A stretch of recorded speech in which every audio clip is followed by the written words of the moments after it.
අයිබෝවන් මම තාලින්ද දිසානායක මම මේ ආයතනයේ සයිට් කෝඩිනේටර් කෙනෙක් හැටියට තමයි විදිහට තමයි වැඩ කරන්නේ.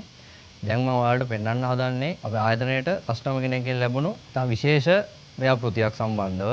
අපි කරන අනිත් ව්‍යාපෘතිත් එක්ක බලනකොට මේක අනිත් යන ඩෝ වින්ඩෝස් වලට වැඩියෙන් මෙෂර්මන්ට් වලින් ගොඩක් විශාල වෙන නිසා තමයි මේක විශේෂිත වෙන්නේ.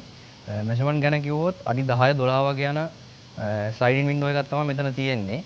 දැනට අපේ ආයතනයේ ඉන්න සේවක මහත්වරුත් එදින අපේ තාක්ෂණයත් එක්ක මේ වගේ විශාල ව්‍යාපෘති වලට අපිට යන්න පුළුවන් අවස්ථාව ලැබිලා තියෙනවා.